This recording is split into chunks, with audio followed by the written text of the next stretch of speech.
Welcome one and all to another amazing night here in Tranquility. We absolutely are in for a treat of a match here tonight, no question about it.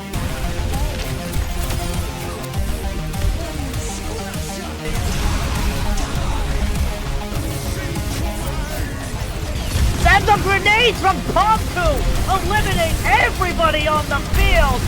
Now I'm between something as well. It's going to be a fly as a death ball from, and it's going to be huge. Fighting three. The double kill with the Bastion ulti? Alright, I see you guys.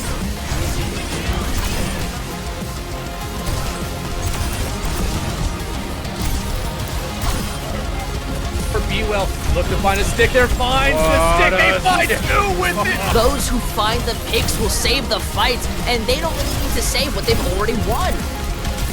And Cam with the four-man punch off the map!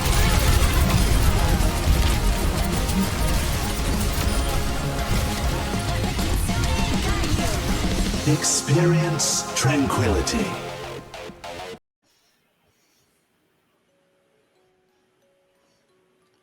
The spooky season has come upon us, and we have reached the end of it. Halloween today, as we are looking forward to a matchup which could be as scary as anything you could ever believe. And it is an elimination match. One of these teams will go home today, and of course, we're going to be here to bring you all the action. I am Denji. That's Denji. This is Pochita, and we are here to bring you all the action today in our matchup between Insidious and Oath. Now, Denji, before we start really getting into this matchup, I really have to know, are you a fan of Halloween, perhaps? I haven't dressed up for quite a while. I was contemplating actually dressing up as Denji myself, but unfortunately, I'm in college right now. I don't really have that much. I don't really have that much money to spend like on stuff like that. So maybe next year.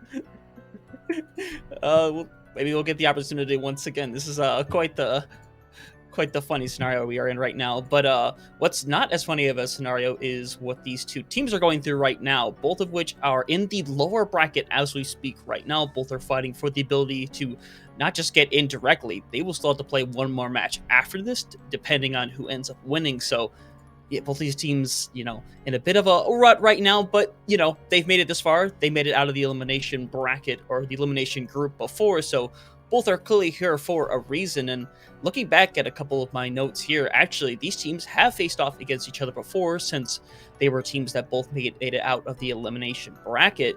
But throughout that matchup, it was actually Insidious that came away with the victory 3-2, so these teams looking very evenly matched based upon this matchup that we saw just a mere 3 weeks ago, so we could be prepared for another tight one, Denji.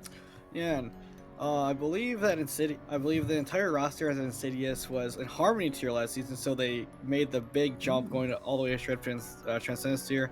And Oath, I believe, is comprised of most of the team members from Error, which was their Discord tier team last season.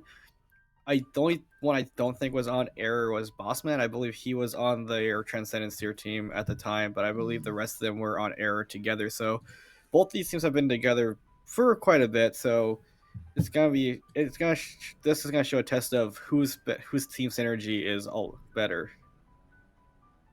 Yeah, that's definitely what it comes down to for a lot of these matchups, is that synergy, especially when these teams seem to be playing as close as they possibly can be, which, it's always very exciting to see. You never want to see the 3-0, and as much as we ended up cursing a lot of these close matchups, I'm going to double down once again and say that we should be in for another close one today, but we're not going to know for a fact until we get into it. But we are going to know at the very least what our first map is going to be, and it is going to be Insidious's choice since they are the higher seed, and they are going to be taking us to Ilios to start things out here today.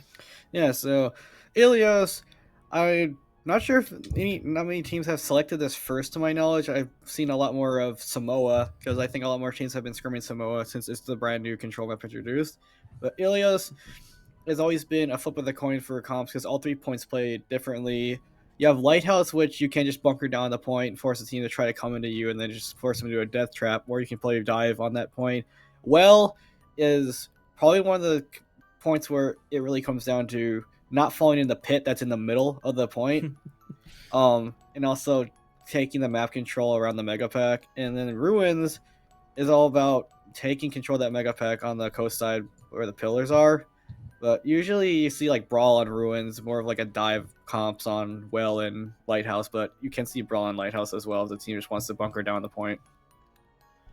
Yeah, definitely a decent variety of comps that we can see between these two teams. That's very exciting to see on a map like Ilios, because some of these maps that, of Control do kind of fall in that Brawl bracket time where a lot of teams go towards the the Rhine comp, the comp, sometimes even the Sigma comps, depending. So it's a nice little toss up, but yeah, definitely, hopefully, a good variety that we're going to see here today as we'll be getting in here in a moment. And I'm very excited to think of what these teams want to try to start out with. We know the Sigma comp is still something that's very popular, and I know from playing some of these teams, from being in this division, that a lot of these teams do like to go towards that Sigma Bastion A comp. So let's see what they want to try to run here as we're going to be starting out on Well. Yeah, and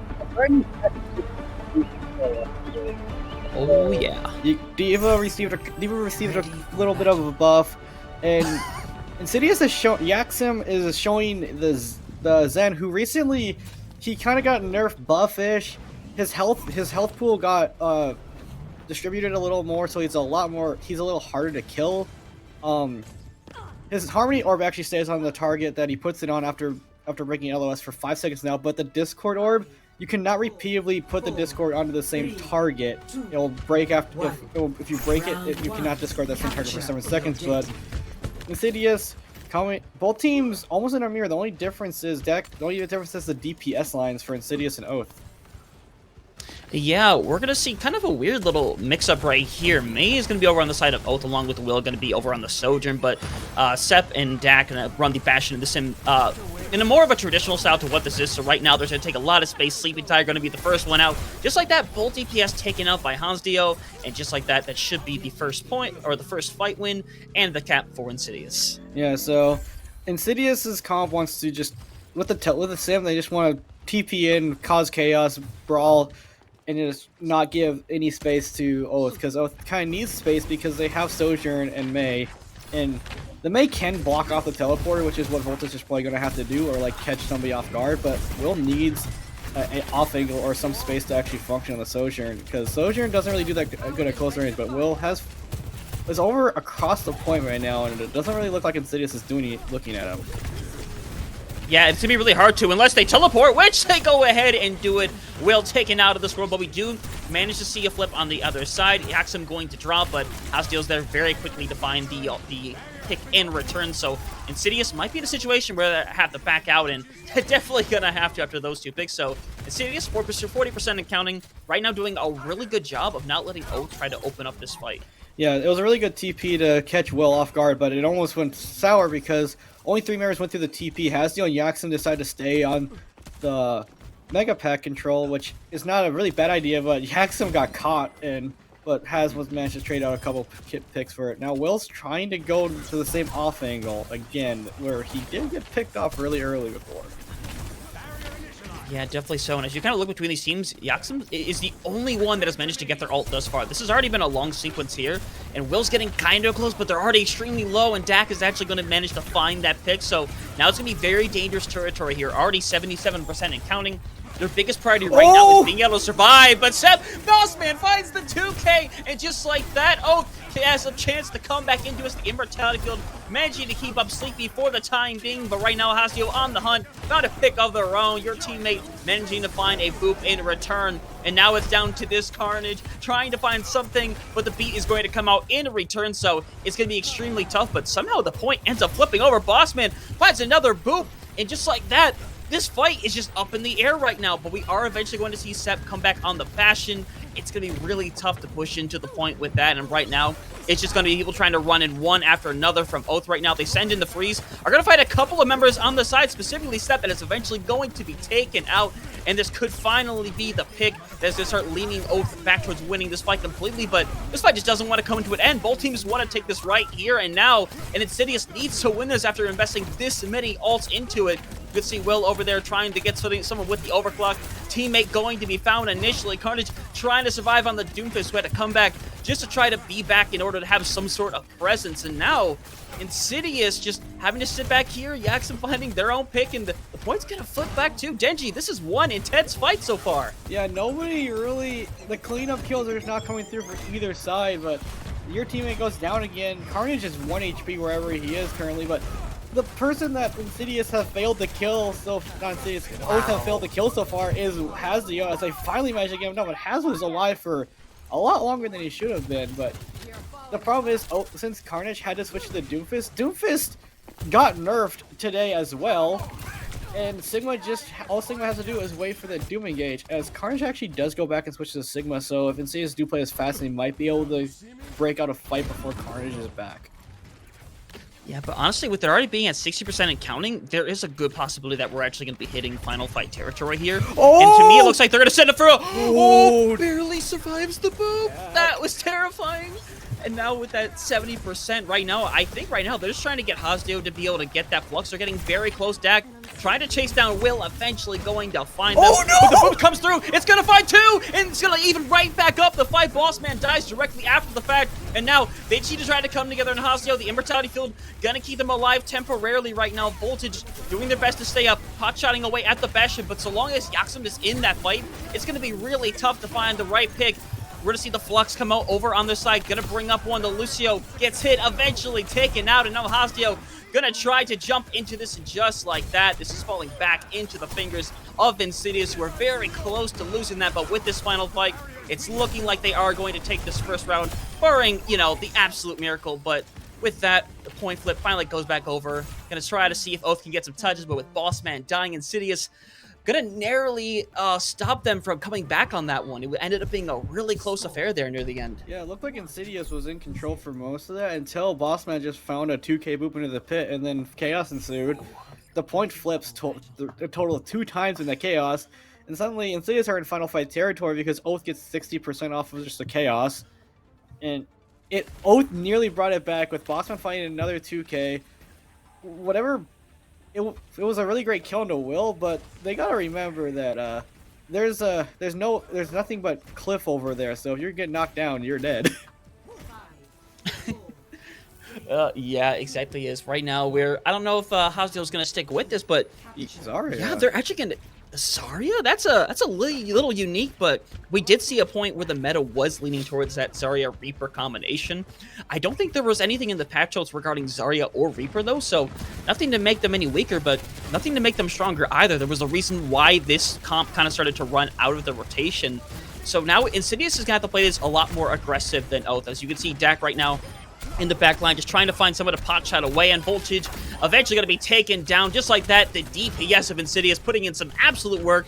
Once again, going to help secure them this first point, as we're going to hope and see if the rest of Oath can try to survive with their lives. Yeah, and Oath and Insidious did exactly what they needed to do. They have to play fast. The first thing you can do in this comp is just poke at range, because none of Insidious's comp pokes besides Sep on the Bastion. And even then, Bastion got nerfed as well today, so he can't just go into reconfigure as much as he used to. The cooldown got nerfed, and the spread on it is a lot wider, so it is a little forgiving for people who are trying to fight him at range. Yeah, exactly. As right now, we're to see, at the moment, no one having the roll super high right now. Obviously, it's only been the one fight. Yaxum sitting at that 60%, trying to find somebody on the rock, but luckily the ally bubble going to keep C-Sep alive temporarily, but Will is going to end up finding that pick right now, as right now they just want to make this rotation go on a correct target, as we're to see right now your teammate taken out by Will, who's left alone right here on the side. This fight is quickly going into the favor of Oath. We're just going to see Hasdeo trying to survive on point for as long as they can. Oath going to take the fight, going to get to about 47%, now taking over, and they have a lot of ults coming through the chamber here soon. They have about 4 ultimates coming up, and Insidious only have about 3. Except nearly gets taken out in spawn, but now this is where the Zarya struggles. Sigma can just put so much pressure into the choke point that it's just gonna force them to burn resources just to go forward through the choke. Once they're in the fight, well, Oath still has all their resources and they can just take the fight then. Yeah, right now, Voltage is going to try their best to stay alive. Will gets extremely low. Hasdeo comes in and manages to find the final blow. And just like that, they have a really big opportunity to push in here. Sleepy getting extremely low, eventually going to fall. And now, Oath is actually going to invest the beat. Carnage going in with the Flux as well, going to force the beat on the other side. I'm confused about what they're attempting to do here. There is the possibility that Oath is potentially going to swap and just wanted to try to force an extra ultimate or two out of Insidious, but if that's not the case, then I'm not sure what that was all about. No, only beat came up from Insidious. Oath invested 2 ults when they had already lost to Will, Tiger, and Voltage was in no man's land. Really questionable from Oath, and Oath did not play that well at all. They kind of just, like I said, they had to poke or prod at the comp that Insidious has to try to get the value. But Grab actually only catches one, it only catches a main. She used Ice Block, but it does force the lamp from Sleepy. A little bit of a misplay there. Sleepy could have saved that because now she's not going to have it for the window or the Death Blossom. Yeah, but right now they just want to try to rally down on this. Voltage, though, managed to be picked off, but the freeze does manage to find 3. Extremely important that it works out. Right now, we just see Dak not even going to try to go for the hero play here. Gonna hold on to that ult for the next fight, trying to make sure you get rid of teammate. Gonna eventually get it to 74%, and while that's great, you're still gonna be within that 1-fight territory, and you used a lot to win these last couple of fights. Yeah, like now you would really like to have like maybe a beat or a flux or something like that. Will's gonna have the overclock, so he was gonna have the window. So they do have what my teammate likes to call Soja Boy combo. But Dak has that Blossom, but it's gonna be up. But Blossom just jumps on top of Will's head and just immediately takes him out. Yeah, it's being nice, but Dak ends up getting rocked away, but Sleepy got pushed off the edge. Bossman, though, trying to put in the work for the team right now. It's the 3v3 right now. Both tanks are still surviving in the fight. The Wall going to do a nice job of trying to preserve everybody. The Rock looking to find some kind of target, but no receipt is given for them. Carnage getting very close. The Beacon to come online. The Flux likely to follow directly afterwards, but I might hold on to it now with teammate dropping, but 80% accounting. You might want to try to go in the Zarya, pick them off. Eventually, it's going to make it happen. Oh, 86% accounting. Insidious gotta try to find a way to this point. They gotta find a way. And it was a really now Oath is in a great spot because they have the window and they have the overclock, and it's gonna be up to teammate to touch, but Sepp and teammate both immediately taken. I don't even know who touched. I think it might have been teammate who just got immediately killed. Will with 4 in the fight. Yeah, teammate managed to make their way around and touch the backside, but instead of, Oath making the choice instead of to push up, they all just decided to look back as 3 or 4 of them and just immediately get rid of teammates. So you no longer get to try to live for that beat that they were getting very close to, by the way. There is a distinct possibility that if, you would have relied on someone else like Dak to touch, even if they were to die, it's way more valuable to get that beat and give yourself a real fighting chance for that next fight. Yeah, teammate, the beat from Bossman comes out, teammate's like about 90%. And he just kind of jumps in the face of Carnage, who's full HP and has Rock, and dies 90% to a sound barrier. If he just plays his life there and lives, especially since Haz and Dak were both still alive, and Yaxem was not that far away either, they might be able to flip that fight. But for some reason, teammate decides to go Reddit Lucio and just dies in a critical point where he needed that sound barrier. And now we're going to see Insidious. They're going to take the TP directly to the point. Meanwhile, Oath is going to play a comp that's going to start on this high ground. They're mainly going to be looking to just poke away, get some ult charge here. There's a good chance Insidious just gets this first cap simply for the point that their comp is going to be better at holding this point. Trying to hope that Will can find somebody on the side. Already has that full charge ready to go as we're going to see them start to slowly press up here. Just waiting to find the correct wall or the right shot, because right now it's going to be incredibly difficult to do. Yeah, Lamp did get forced. It's actually going to be very messy. Yeah, and the thing, like, Insidious' comp is good at bunkering, but there's Sepp will find Sepp, and the thing is with the poke comp is it's just good at getting resources out of the enemy team, because Sig, May, and Sojourn do a lot of poke damage, and it just forces a lot. But Dak finds 4? Excuse me? Yeah, that fight looking like it was going in the favor of Oath for a moment there, but unfortunately, I think they tried to commit just slightly too early, and that ended up costing them a bit. No, they sent Blind the Water. Lamb got burned early. They get a pick on Seth, but Sim is really deadly at close range, because her health got nerfed a little bit in the recent patch. That encourages her to play around her team and at close range. So you have to kill that Sim before the beam ramps up, and now Insidious are had 3 ults already. Oath are gonna have about 4 maybe or 5 coming in. Oh, that would have been a really nice pick to pick up Dak, because that would have eliminated the 4-ton berry. What is teammate doing up there? Oh, Oh, teammate wanted the let it Lucio clip. Not going to find him, but Bossman still going to go down. Will, though, needs to be the one to try to turn around this fight. They found one of their own. Gonna have to dive in to try to avoid any form of death right now. You can see Will just trying to survive on the point for as long as they possibly can. Carnage, though, there to be able to help him out. Voltage getting low as well, though. We have a lot of low people, and they need to find a pick right here. The beat's going to come out. It's just Dak and your teammate. They want to try and end this right here and now. Flux wins. Flux going to come out.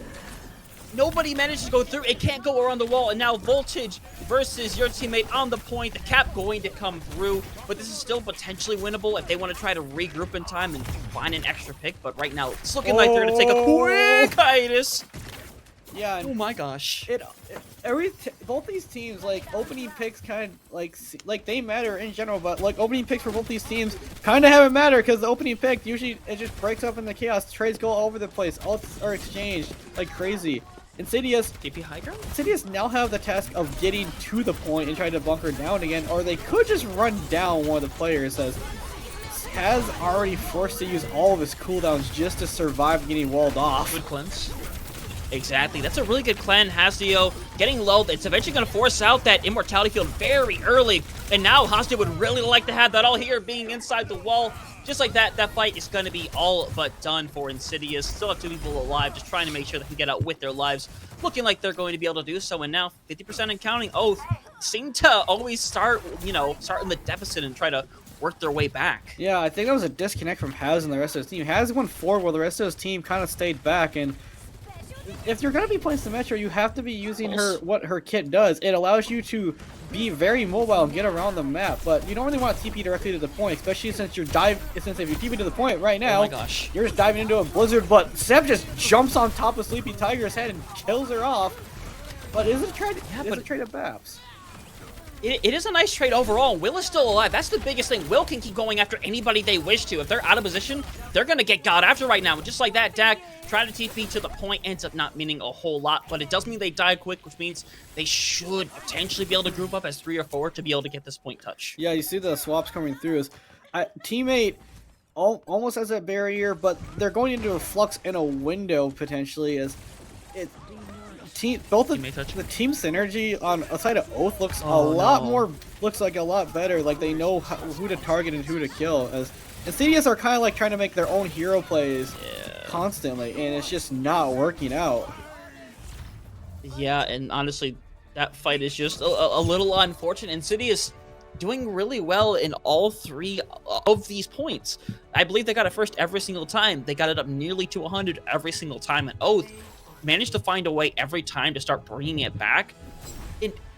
I don't know. While it's so nice for Insidious to have such strong starts, it's really unfortunate then the final hour, they just end up trying to go into positions, trying to get too aggressive. They sense the blood in the water, so to speak, and honestly, I think that cost them in a couple of these engagements. Yeah, I feel like if they all just stayed as a group and played together, they probably would have taken that round easily because Oath was having a real hard time trying to figure out how to get into the point. But Insidious kind of jumped the gun a little early and walk outside the point, and the thing that started the flip for Oath was teammate just getting caught a mile away from his team for no apparent reason. Yeah, and that's the unfortunate part of it as well. Yeah, that's the other part of it that we saw deteriorating, where for a while that ends up going really well, but we see people like your teammate who is just sometimes on the complete opposite side of the map. I realize that they've done really good, like being in that scenario of taking the 1v1s on the high ground, and normally they've been pretty successful, but when you're a Sigma and you look up, you see the enemy Lucio flying next to 3 of your teammates, I don't know. I don't know if that's the best idea if you're that Lucio. In that comp specifically, teammate just needed to play his life. Like, his value comes from knocking people out of position, which he was trying to do, but his team weren't ready to capitalize. Like, you knocked the Sigma out of position, great. You knocked, like, maybe the Mayor. Like, teammate could have just played his life and stayed on the point with the rest of his team. But for some reason, he just decides to take 1v1s, and as much as Frogger makes it look easy, he's doing that for content creation. This is a tournament. Hey, I'm willing to get some content out of it, but I don't know if the lower bracket is the place to do it, because I don't know. Like we talked about before, whoever loses this, their story is done in the season. They're done. It's over. There is no other match for them to go to. Their season will be done for. So Oath actually starting out pretty strong overall, a lot of good comebacks, but a map that seems to favor a couple of different comps that we're going to be heading into next. This will be Insidious's pick. Once again, we're going to be going to Hollywood, a map that is extremely, well, I'll say the word popular, not the word I would personally like to use, but for its high grounds, so a lot of poke comps, a lot of die comps are pretty viable on this point. Yeah. Before, like, the shooters comp is what people have been calling it, what became like a thing. Dive, this was mainly ruled by Somber Tracer Winston on a brig dive, but recently it's kind of become more of a Sigma or a TP brawl, because really diving into a Bastion May Sig as Winston is it's like the worst experience as a tank player. Do not try it. I never try that. It's not gonna work. Because recently teams who have been defending usually are just playing like a Sigma. They're usually like playing double flex, and like the the Bastion and like some other poke. They're just playing very pokey, so they're trying to drain resources. Because Hollywood only has technically 2 chokes to enter through. The main choke, and then there is through the security room, but both are very susceptible for just massive amounts of poke. Yeah, I guess it depends what kind of comp you want to run. Like, if you do decide to run a Symmetra style comp with the Sigma, you could definitely, go through that right side room and TP onto the high ground. That's definitely a choice that you could make. Honestly, it's going to depend entirely on what the defense is going to be, because you can run just about anything on offense, but we've seen in the past where we've had these ironclad defenses that are extremely hard to break through, where sometimes there might only be one answer for it. Yeah, especially when the defense gets the ult rotation going, the ult cycle, it's like you're pretty much a spin cycle ultimates at that point. You're just hoping that you can build up your own ultimates and then end up blowing all of them. But Oath showing kind of what I was thinking, double flex support with a Sig Sojourn. Insidious showing double flex support as well with the Symmetra and Cass. I think Sep and Yaxim are probably baiting us because Zen, well, his Harmony orb got buffed, his Discord orb got nerfed.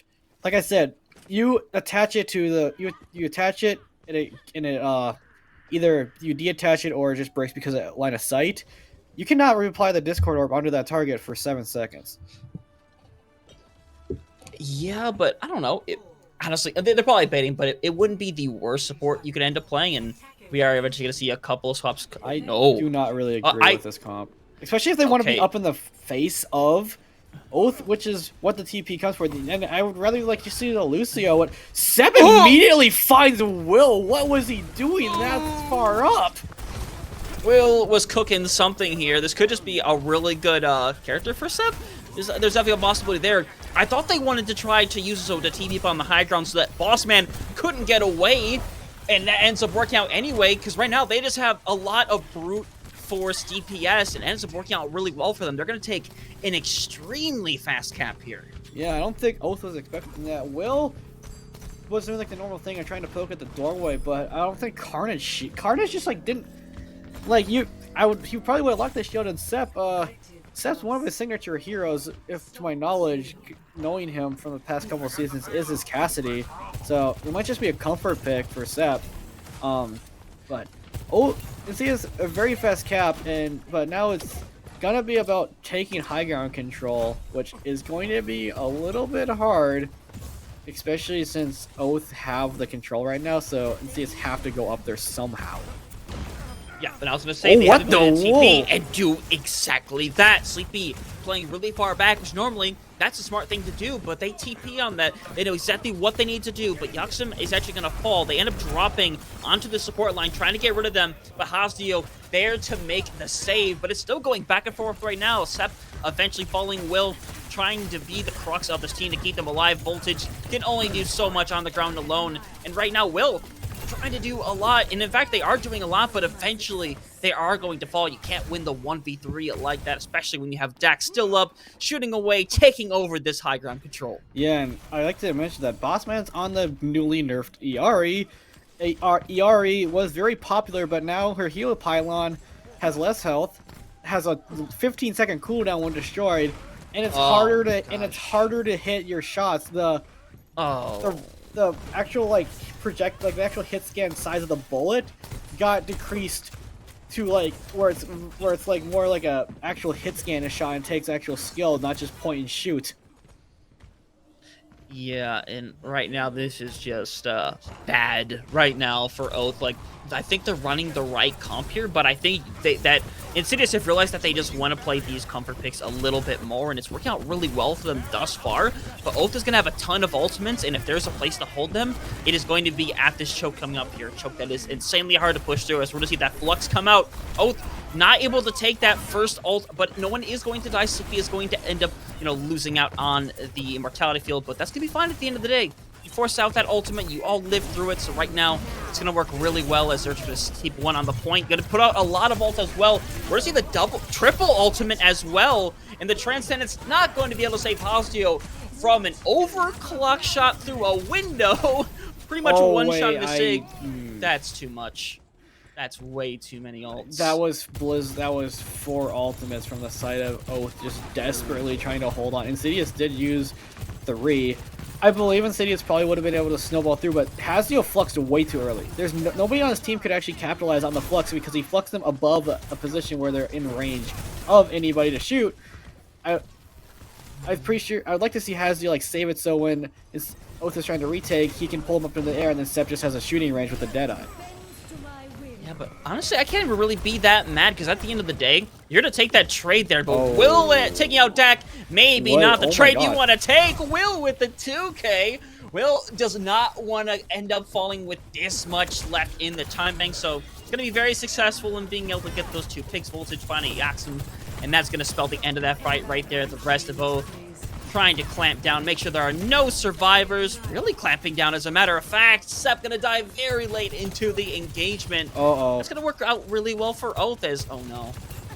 Teammate almost dies, but it does force the lamp, and they were still waiting on Sep to come back, and now Oath, they're rebuilding all those ultimates they've used. Insidious are only have the Deadeye, and they're kind of far, and they're not that close to the other 3 that are coming up.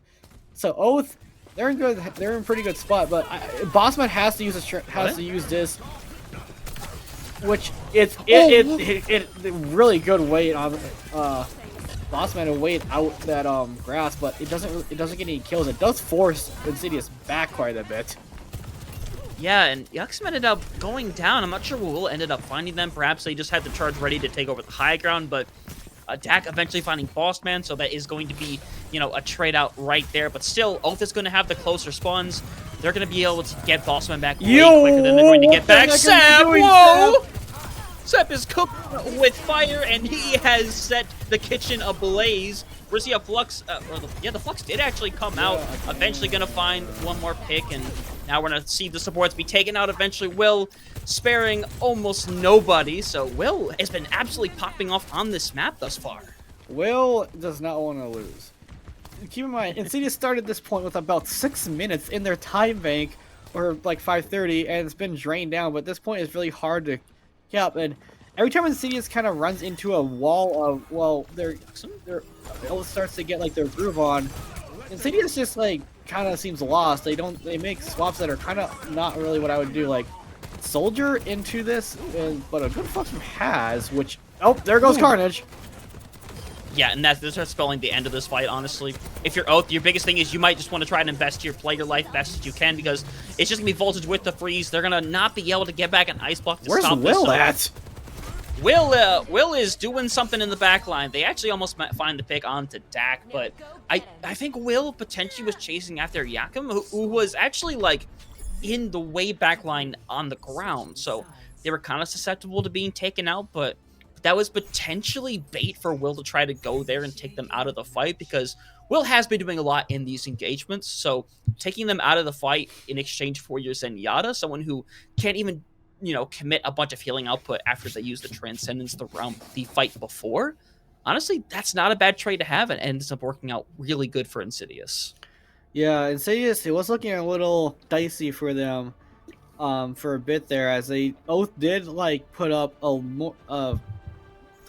good fight on third point, not letting Insidious just run them over like they did on first and second. But now Insidious on the defense, both these teams kind of are especially with control, both these teams like got the control and then usually lost it immediately if they didn't have ultimates. So both these teams kind of rely on the ultimates to win fights, but when you're starting off in the neutral, nobody has ultimates, so it's about who gets the picks. And with Sig Comp, all 5 players pretty much have to get involved somehow, some way. Yep, you're exactly correct about that. As right now we're waiting on Oath to see what Sleepy's gonna go with. I don't know. I imagine they just stick on to Baptiste, in my opinion. Yeah, they're just going to run the double flex support once again. Not even bothering with the Lucio this time around, or even on their own defense for that matter. I think that's honestly the right call, but I'm curious what Oath wants to do in this fight. Obviously, they're just trying to play for pick potential, but you don't have the ability to, make fast rotations. You don't have the ability to TP up onto a high ground, so that lack of mobility is going to end up being... Oh my gosh, that's a trade. That's a good trade at the end of the day. Actually, though, you take away the ability to take out their wall. You get Dax so they can't TP, so both losing a big part of what their comp is made of, but Oath is going to get their guy back slightly sooner, so let's see what they do here. Going to be up 5-4 shortly. Yeah, I feel like if Oath didn't lose anybody, they would have immediately pushed in, but they lost, I believe it was Voltage, which Voltage provides a lot. Especially with how aggressive Haz is playing, he can cut Haz off with the wall, which he does there, but the rest of Insidious is able to keep Haz up. But now Haz is actually building to the flux extremely fast, outpacing Carnage by like a clear 30%. Yeah, and massively so, and that fight's just done right then and there. Bossman finds a pick of their own, but I don't think it's really going to matter. It's a good pick. It's a great pick, but you're dying later than that Zenyatta, so they're going to be more than back in time for this next fight. Is right now Insidious having a really hard time trying to break through this choke. Yeah. Oath having a hard time. Oath, they're coming up to maybe a couple, like the support ults, especially so with how much damage Carnage has been taking. But Insidious, they're about 3 ultimates up, and this really comes in where you would like the Lucio here as a pause is called. I honestly think you would like the Lucio here. Like, Kiriko does provide a little bit of that speed with their Kitsune Rush, but with the Lucio, you could just bypass the hold on the high ground and just try to go the stairs on the left and try to take that high ground, especially since Insidious are playing split. Their supports are playing the back cafe high ground, while the other 3 are playing on the main high ground. Granted, they have a sim, so they can get back and forth a lot easier, but if I'm Oath, I'd rather just try to switch Lucio, take that high ground. You have half that map control at that point, which is what you need. You need that high ground overlooking the point in the cafe, because then suddenly Insidious is forced into a retreat to the backside of cafe because they can't just stay there. Yeah, you see, I wouldn't hate this comp from Oath if this is what they were running on the defense. I think it's really good overall for that, but on offense, where you said they just don't have the ability to do a whole lot. They can make that rotation up the stairwell, but without having that Lucio, without having the Sim, it's going to be a slow rotation. And, when you have the Ashe and Sim out there, the Sigma as well, anybody on Insidious can find a final blow or a pick in that scenario where they're just trying to rotate. And when you lose someone in the rotation, your fight's pretty much done for. You either have to try to hard invest to try quickly or try to get out. But once again, back to the problem of not having a Lucio, you're probably going to get picked even more in that scenario. So, again, it's a little bit baffling why they don't want to try to run that kind of fast comp or just run a TP along with it. It's a little confusing, honestly. It might just come down to cover, but Bossman looked really good on the Lucio and Ilio, so I don't think he has a problem with playing it, as I honestly think Lucio's just a better call here, especially since somehow you need to get in, and there's really no speed, and you don't want to block Kitsune Rush just to take just to try to get through the choke point, because Insidious, where they're standing, can just kite it pretty easily. And especially since Insidious are sitting on 3 ultimates right now, Oath only has 2 and are nearing Will's overclock.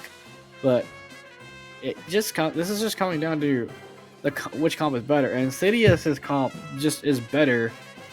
It's just as better at taking the range duel and has the mobility on top of it with the Symmetric Teleporter. Yeah, honestly, it's very convenient in that sense. And even if someone from Oath tries to get very aggressive, you have that you have the Discord ready to go, and despite the fact that it did get nerfed, it's still going to work just as it would the first time around. So yeah, I don't know. It's tough. Yeah, and to compensate for that nerf to the Discord orb time, they reverted the nerf where the range got decreased from 40 to 30 meters. So they reverted that, so Zen doesn't have to be like closer to get it onto a person. He just has to keep him in his line of sight. Especially since the Discord art is making Carnage's life really hard to live because it's giving Haz the upper hand in the Sig deal, which is why you see Zen run on Circuit Royale, for instance, a lot, is because usually the Sig in the Sig duel, the one who has Discord orb on them is going to have to be forced to back off and use their rock, use their grasp, use anything to try to back off. Yeah, exactly. So I'm really curious what they're going to do when we eventually come back from this pause. I think they're going to stick with it mainly because you were already pretty invested. You're already close to quite a bit of your ultimates, including that window that they're going to have, but they're going to have a really hard time using it until they manage to open up this fight a little bit more, because as long as they're in that choke, you have one of two options. You can either try to force the rotation and get out in the open to use it, or you can try to use it prematurely just to just give you the ability to open that fight and potentially just force them off the high ground. But even then, I don't know. Like we've already discussed these past three minutes. Yeah, I don't know how to keep track of time. You're gonna force them off the high ground, but they can just disengage the teleporter. And if Haz plays it right, he can just flux the window and pull them above it, so they can't even shoot through it. Yeah, no, that's very tough. They're just in a really weird scenario right now. I wouldn't be all that surprised if they tried to make a swap if this next fight ends up going up really bad. But right now, Insidious is already in a position where they're going to be able to rotate their ults quite easily. As long as they don't blow their ults like Oath did. We saw it happen before where they used a lot of ults to win a fight, in their third point defense. And while they ended up winning the fights after that and it was fine, that's more of the exception than the rule itself. More often than not, you're going to lose that next fight from using so many ultimates and giving, Insidious such a big advantage. And now, with the rotation, I think it's going to be really, really tough for Oath to be able to work their way on this first point, regardless of what comp they're running. Yeah, so Oath has a couple options. They can try to go main onto the point and probably die. They can try to go high ground into the stairs and get a bunch of the resources forced. Or they can try to wrap around bottom, which, if they take that rotation around the backside of the building of the high ground, it gives time for them to rebuild their resources, and they're not really susceptible to the poke, since in order to actually access the lineup from Oath, Insidious would have to go forward and try to go into Oath. And especially, that's what Oath wants. They have the mate to cut off any aggressors from the side of Insidious. Yep, so now we're going to see how Oath is going to want to try to engage this. Right now, they do actually have full support ults. Oh my god, Will find 5-man. the opening pick. It is a 5-man, but Sleepy's the only one that's going to go down. Will's extremely low. They're managed to being kept by Bossman temporarily, but there's so many people that are low for Oath right now. They're not going to be able to take advantage of that pick. Sep actually should be able to honestly get back before there's any kind of engagement, and now with half of their time bank being taken out, it's becoming very, very tough for Oath to be able to do anything here. Yeah, that Flux caught 5. It almost is a really good line from Sleepy, but I think she positioned it a little far forward from herself, so she didn't land in it. Now suddenly, Insidious only used that. Insidious actually used 2 ultimates. The window came out at some point from teammate. I didn't see that. But Oath now have 5 ultimates. That's Suzu forced very early, and that cooldown did get increased today. Yeah, and use the Flux is going to force up the Transcendence to directly follow. But Will's found one. Will's found the second, looking for that third. They don't manage to find it, though. Teammate manages to find the right pick at the right time. Teammate is trying to stay alive. Voltage in the same wheelhouse right now, but Insidious has taken back this fight. Carnage trying to make sure they stay alive. They still have the Kiriko with them. Bossman, can they be able to keep them up? Be able to force them to rotate out. Insidious using a lot of ultimates, but Oath, same exact wheelhouse. Oath used everything they had, but so did Insidious, except Haz is building that Flux pretty fast, and that's going to be the only ult coming in here this final fight. As again, but Carnage just gets picked immediately. Sleepy is really low, as Oath just have never been able to get their whole entire lineup through the choke without one getting picked or having to burn a vital resource to try to get through. As Insidious is just sitting nice and comfortably, knowing that they don't have to burn anything. But Dak somehow gets picked by Will. Yeah, honestly, it's still a fine trade for him. We're to see Will go up, and Will just get solo ulted. That's just a little unfortunate. And the biggest thing right now is Carnage is going to have to try to stay alive, but they realize where they're at right now. They realize the situation in front of them. Going to try to touch that point, but they're not going to be able to survive long enough for overtime, and it's going to be up to Sleepy to get this final touch. Gonna be noticed though. They're gonna manage to get the final touch, but it's gonna be really, really tough for Boss Man to be able to come in and do anything. They managed to find Sep though. It's gonna be a good pick, but once again, I think this is gonna be a situation delaying the inevitable. Oath can not be stopped on this well, Insidious cannot be stopped on this defense. Oath not able to find anything on their attack. Yeah, and Insidious capitalizing on their map pick, but Oath, their rotations were never really clean. They're either split, they were using burning vital resources just to get through the choke. They had that one opening in the first fight where Carnage picks off Dak and removes any mobility for Hazio and Sep to get back to the rest of their supports. But the rest of Oath doesn't push forward because they lose their Mei, which if you don't really need your Mei to push in there unless you're hoping that your Mei is with you because they're hoping Haz just drops from the high ground and you wall him off and kill him. Haz got walled off a couple of times, but Oath was never able to kill him. The focus fire just wasn't there, as I think Oath was like just kind of split on targets. They never really were on the same page as each other. Everybody was trying to kind of do their own thing. Yeah, it felt like a lot of these fights only really got opened up because Will managed to find a headshot, and unfortunately a lot of the times it was after they had already lost somebody on the side of Oath, and I think that's the most unfortunate part of it, where, you know, you have somebody that's able to get these shots to put in that work, but that team coordination just, it's not what we were seeing before on Ilios, where it was already a little rough. It was a map that they, to be honest, they barely ended up coming back and winning that one.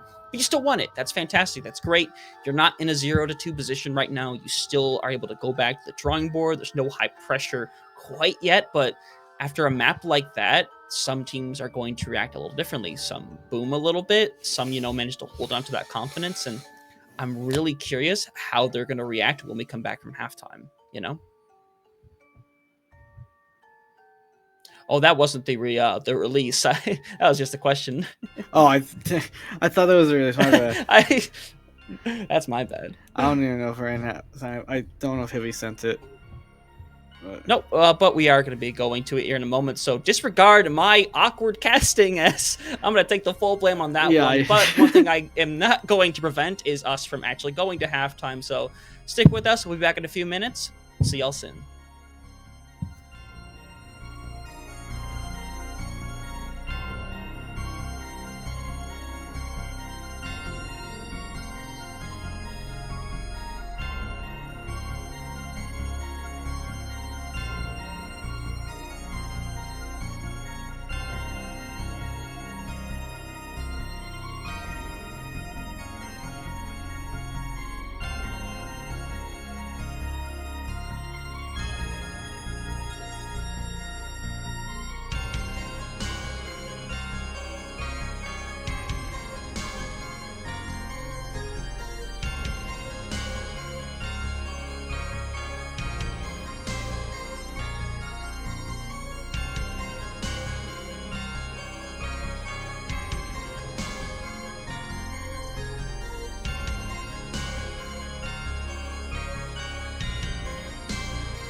So far, a back and forth affair between these two teams, both putting up fantastic maps between one and the other, but we still do not have a resolved series quite yet. We don't even have a leader right yet. Both of these teams still tied up one apiece, as it looks like we're going to be here for quite some time, looking like right now, as I'm Huntertain, Denji on my right, and right now we have a pretty close affair between Oath and Insidious, but Insidious ended up getting a ton of momentum on that previous map of Hollywood. Yeah, and now it's Oath's turn to pick the map, and they have elected to go to Flashpoint. Now, they have elected not to go to Flashpoint, to Saravasa, which is the more popular pick between the two Flashpoint maps we currently have in the game. And Saravasa, when the map was first released, Junker Queen or Ryan were the two tanks that were played quite a bit on this point, since it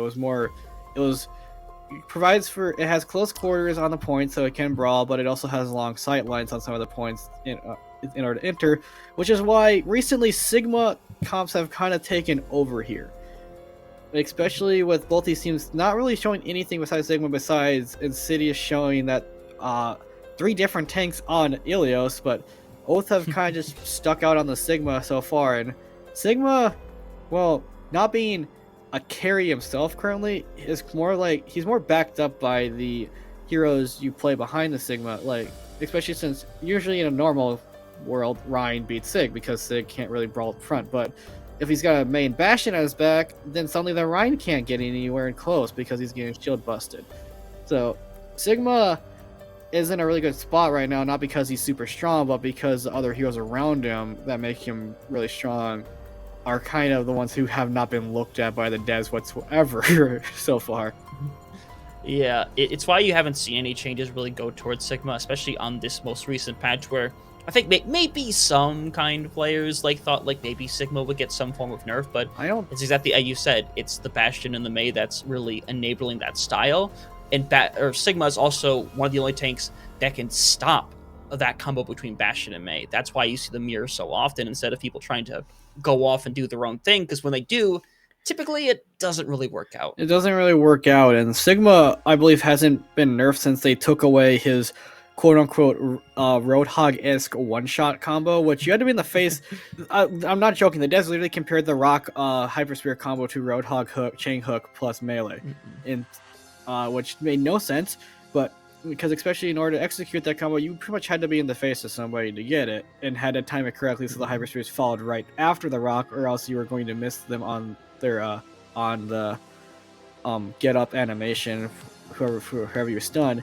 But besides that, Sigma hasn't really been messed with that much. I believe going into Overwatch 2, he was probably one of the tanks that Overwatch probably just left alone, because Sigma, a lot of people say Sigma was ahead of his time when he was introduced. He played more like a solo tank than any of the tanks did in Overwatch 1. So Sig has probably been, I would argue, has been one of the most balanced tanks in the game from launch. Yeah, I definitely would argue with that. We kind of look back, and I think some people have a bit of a sour taste in the mouth from the fact that we had double shield for a long time near the end of Overwatch 1, but it's just because of the shield situation we had back then with the Risa. And I think, as you said, Sigma as a solo tank right now, I think works way better as a tank than he did previously, having to, run the double shield composition, because Sigma was only typically around with the Orisa to run that double shield, and sometimes you would run it for the sake of poke, maybe run it with some other kind of tank, but that was normally the combo we saw a lot in those last. Uh-oh. I think Tane just disconnected.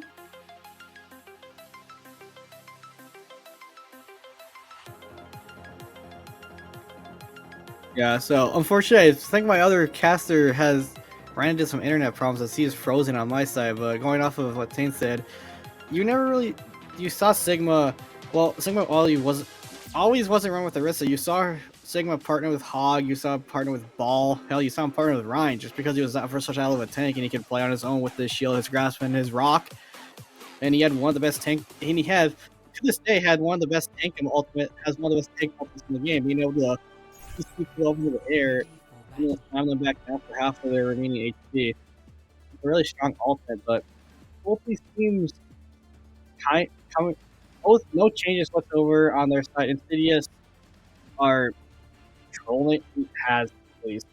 There's no way they're running Junk Sim and Ball. That would just be really weird.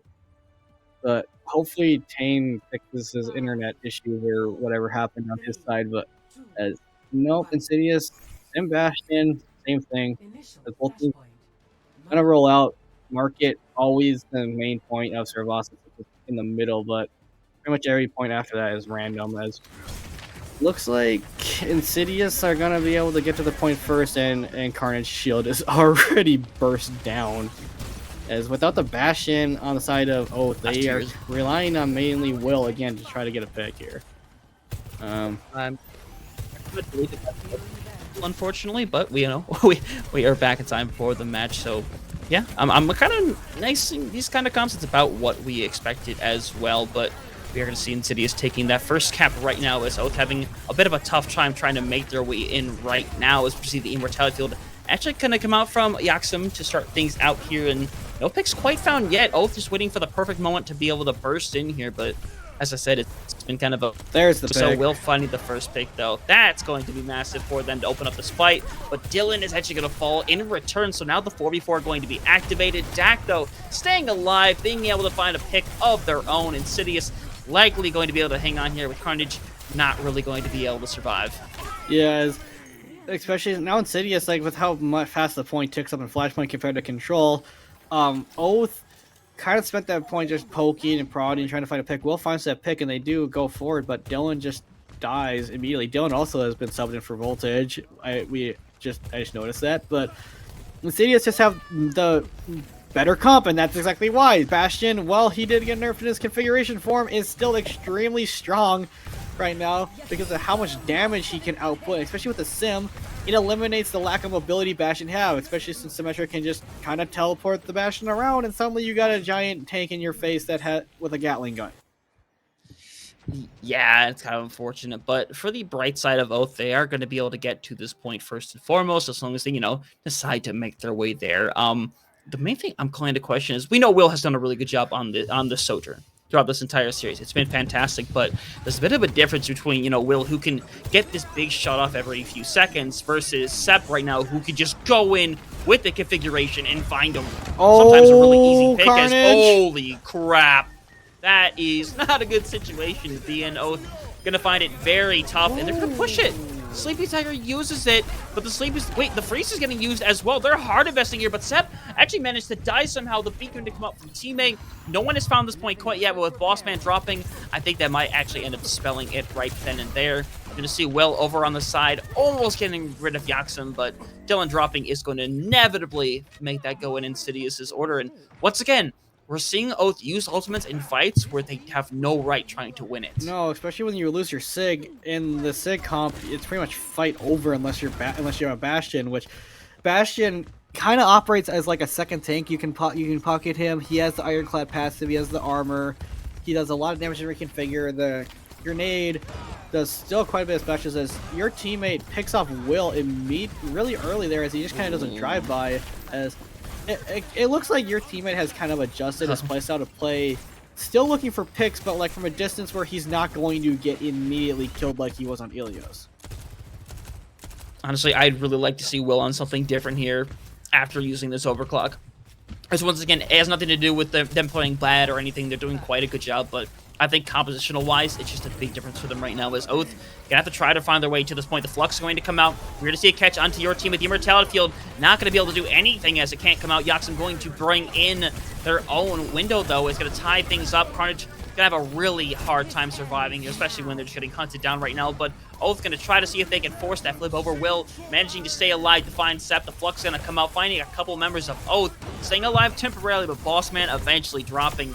And unfortunately for Oath, this fight is just not going to be theirs, and it's an unfortunate scenario as they're not going to be able to find any percentage thus far. Insidious doing fantastic so far here on Cervasa. It's just a comp difference. Bastion is like Sojourn and May can work, but it relies heavily on the Soch to find an opening pick or be on an off angle.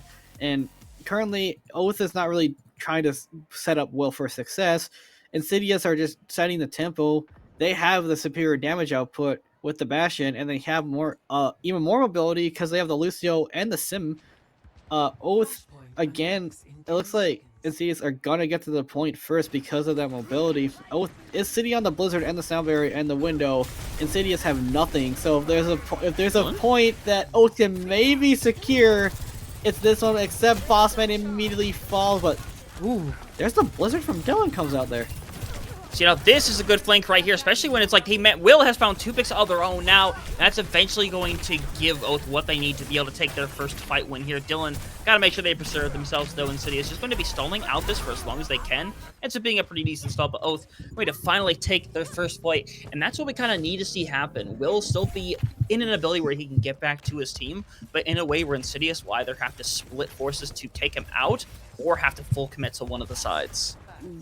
The way you would like to see this is like if Will and Bossman play together, because then if Will gets caught, Bossman can heal for him, and the other three can just kind of operate as a group. But Insidious, since they have that TP, accept immediately a Chili Strike very early, and Dylan is kind of out of position here.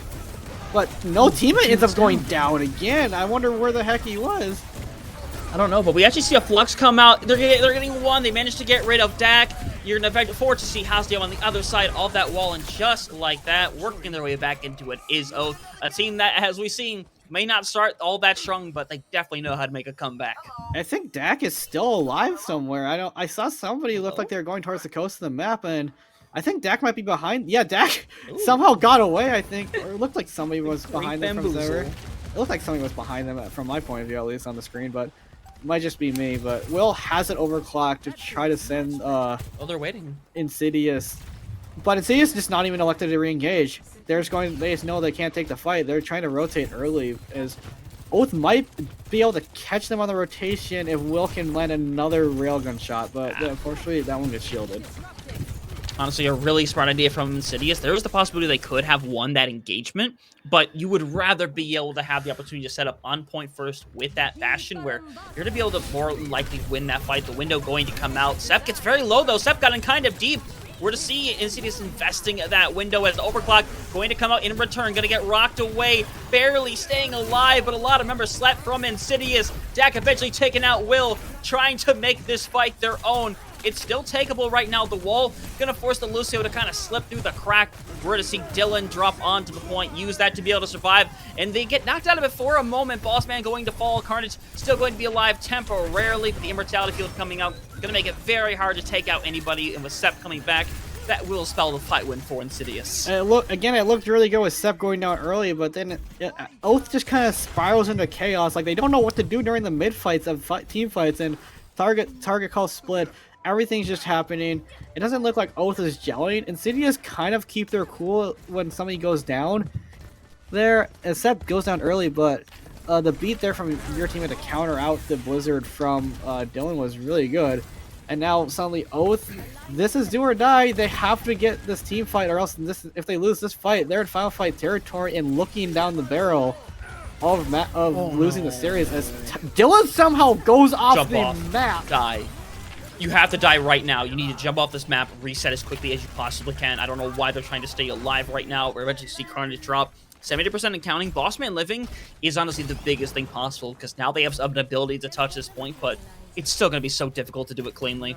No, it's going to be... Bossman does have that sound barrier, but I don't think the entire team is going to be able to touch it as a group. I think it's going to be up to Bossman. They got it. As Carnage does have that flux. They don't have a counter as Bossman gets booped off the point. He done it. He wasn't able to touch as the boop from teammate. Teammate dialing back a little bit on his playstyle of kind of going aggressive, and it pays off as teammate plays more like a team Lucio instead of a Reddit Lucio. Yep, setting up in a really good position. The only realistic path that Oath could have gotten to the point. And just waiting there, ready for that Lucio, ready to just simply boop them away. And even if they do touch, I'm not sure if that really does end up going their way. And it's, I don't know. We started to see the comeback from Oath as well, you know. It's once again a syndrome of they don't end up starting out that hot, but they end up starting to come back. But it wasn't really that much of the reality. They win a couple of good fights over on the third point, which is nice, but Insidious ended up making the really smart choice to just go directly to the next point instead of trying to end it right then and there. And after we end up seeing that display, it definitely worked out good for them, and it was very clearly the right choice. Yeah, and Sayas just look like have better team synergy than Oath. Oath is kind of relying on a first pick, everything to go their way perfectly. A first pick, and they're just hoping that the rest of Insidious fall over and die. However, that is not the case. Even with Insidious losing Sep or teammate or somebody like that on, especially if you lose a DPS, it's still somewhat winnable because that's like the one role you can afford to lose. You lose your tank, you lose your anchor, you lose your support, you lose the foundation of your comp. It's really hard to survive without a tank or support. You lose a DPS, well, you lose a little bit of damage, but Sig is kind of a DPS disguised as a tank because of how much damage he outputs with his accretion and his hyper spears. I believe they do 120 on impact, and the rock on top of that does 60 on impact. So they lost Sep. So what? Dak just drops to this photon barrier, and suddenly, in order to actually access the point, Oath has to come into a very dangerous spot. Yeah, and that's the unfortunate part of it, and that's what we kind of looped back around to when it came to that compositional difference, where I've said it many times, Will has been performing very good. We've seen a lot of these fights begin to turn around or completely turn around Will, because finding these multiple picks with that overclock, but again, it's not as strong as a Bastion. That's the way the meta is right now, and that's an unfortunate thing to say because Will is obviously very comfortable on the Sojourn, but I don't know if the comfortability is there on the Bastion necessarily, and that's where you reach the crux. It's where, do you try to force something you're not necessarily comfortable on because it is meta, or do you try to keep going with your own design like this and try to make it work when clearly right now, after what we saw on Hollywood, what we saw here on Surabasa, it's clearly not working anymore. No, it's not. But most of the maps that Oath won Ilios because Ilios has longer sight lines, has more opportunities for Sojourn to take off angles. Hollywood, first point, not that much. Second point, a little more because of the high ground, looking down. Third point, not that much either. Survasa does have some sightlines, but it doesn't matter if you have sightlines if there's a Bastion with a sim in your face. And as Oath never was able to get Will set up on a comfortable spot, as Sojourn can carry fights if you kind of just leave her on her own, but Insidious just taking the initiative, knowing they can't give any space to Oath, especially since Oath needs Will to have a sightline and build up that rail in order to get anybody down and try to spark the engagement for Oath, especially since that's what Oath was waiting for. A lot of times they weren't doing anything until Will got something.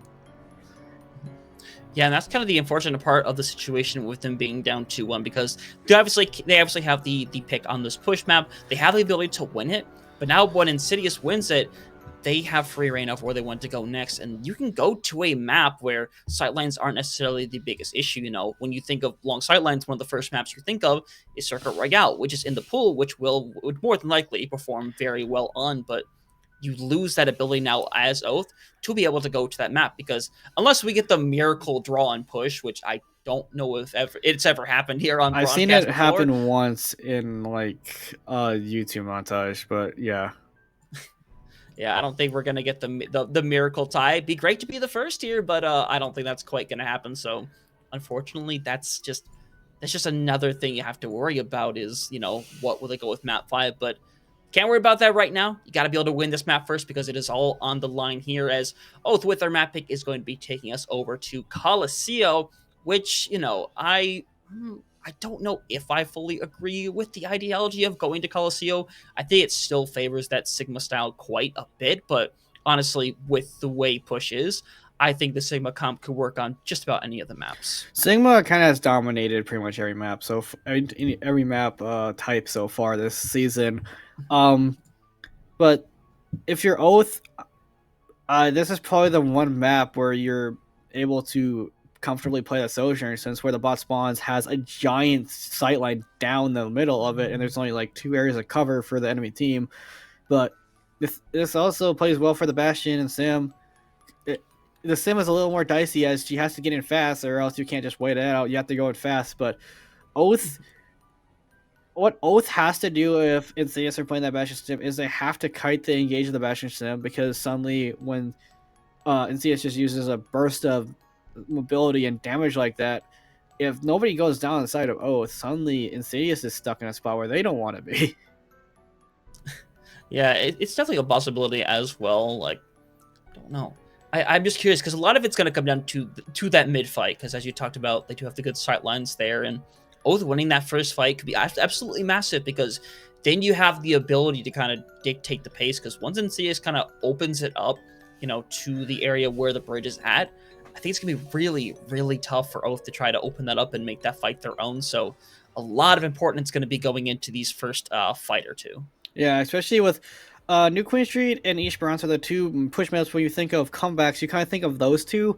When you think of comebacks, you never really think of Coliseo since the map is designed it's not really designed that well as East Bronx and New Queen Street are as far as like push comebacks are. Usually the team that caps the first checkpoint first on Coliseo usually wins the map, but I've seen crazier things happen. I've seen a team down 110 meters with 2 minutes on the clock push it all the way. So I don't know. Anything can happen on push as Insidious are trolling again. But we have a sub on the side of Oath. Zanjamin coming in for Sleepy Tiger, but Will staying on the Sojourn as it looks like if Oath are gonna lose, they're gonna die on the hill of Sojourn. They just don't really... As Insidious, what in the world are Insidious playing?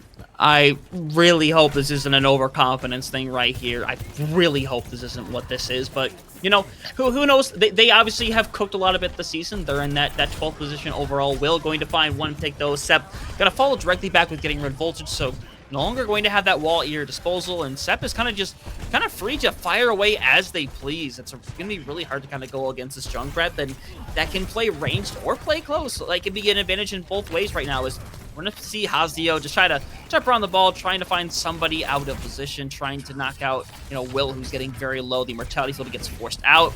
Hazio just trying to find somebody, and it's a whole lot of ball work, but not a whole lot of picks happening as Carnage is going to find Dak, and that could be the crux to being able to turn this around. Hazio just trying to cause chaos in the back, and it's a nice idea in hindsight, but right now all they're doing is just drawing a bit of attention. Nobody's getting picked on the other side, but teammate eventually falling, and honestly, this fight should be going into the favor of Oath as long as they don't lose Boss Man, and Hazio just gonna likely die on this point. Yeah, the call from Insidious, it made zero sense going in there. As now they're on a Lucio Zen. If this is an overconfident, never mind. You go back to Mora, but if this is like, you lose the charge. If this is an overconfidence thing, why? You have the opportunity to close the game out here and go to and secure the next spot. That Game Boy from across the map does find Will out, but the thing is with Insidious's comp is it's kind of relying on self-play. It's basically reliant on hero plays and self-value. Oh, the tire. Oh, Carnage! Nice shot with the tire. So now Hazio going to put down the mines. And honestly, it's just going to buy more space for Insidious. So, Oath will back up, respect it a little bit here as the Flux is going to come through. No way to really stop it as they're going to try to find somebody.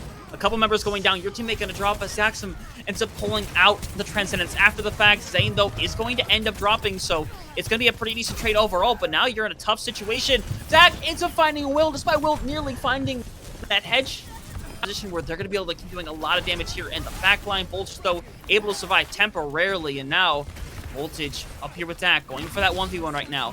Going to try to survive. I believe they have the wall here in a moment, but with Carnage dropping, I think it's going to be really tough to come back into this fight, but it's still alive. Sep eventually being taken out means that you have the ability to survive through more damage. It's honestly really nice for them, and they should be able to regroup before, Insidious ends up getting the touch, but oh no, Voltage, you can't drop that late. No, and Voltage had the Blizzard too for a possible re-engage. Now Insidious have the lead as Yaxim goes away from the Zen. He's on the map now, so this comp just kind of looks like Looney Tunes. Like Insidious have kind of thrown in we don't really know what we play on this map because we never scrimmed it before. It just basically looks like a thing you'd see in competitive play, which it's kind of working out for Insidious just because Oath kind of doesn't really have a clean formation of what they're doing, but well, that's teammate just entered into a window, and here comes the Blizzard. Yeah, that's pretty much gonna end the fight right then and there. The mines are going to come out, hoping to find Voltage, who gets low, but they do end up booping at the end of the day. Likely gonna take out Hazio here, who gets very low, dies on the point.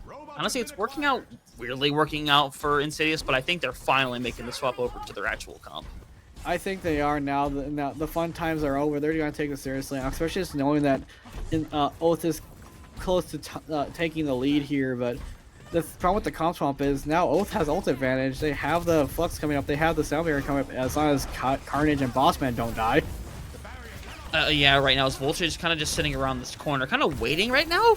Like, right now, Insidious doesn't have to go anywhere, but they're going to throw in that TP just in case anyway, try to find somebody in the back. They really want to try to get rid of it. Will ends up dropping, and that's a devastating drop on the side of Oath, who is now going to have a really tough time winning this fight. Hazio managing to live for the time Whoa! being. The beat going to come out. Not again! And once again, That's not again.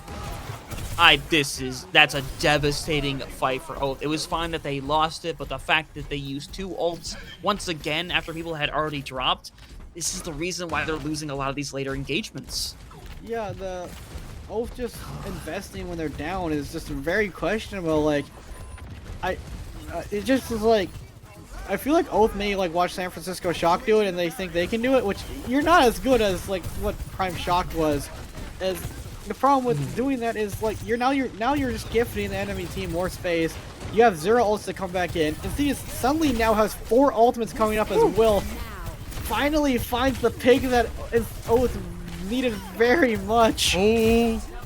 Yeah, Will really just trying to really put this on their back here in this moment. They were unfortunately picked off early in the fight before, but they make up for it, win that fight right there. They stop Insidious from getting that checkpoint, but still 25-meter difference, going to have to win 1, potentially 2 more fights to be able to match that that meterage. Yeah, and the main problem is if Insidious's team synergy looks like it has been, Sepp and Hazio can combo for that artillery strike Flux, which the Flux comes out, the artillery that's gonna force Lamp immediately. As here comes the combo, it's gonna be on Carnage.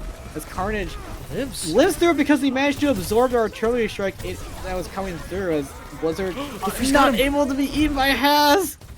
Goodbye, Hazio. Wait, maybe No, goodbye, Hazio. Zangerman. Hazio's Zangerman falls instead.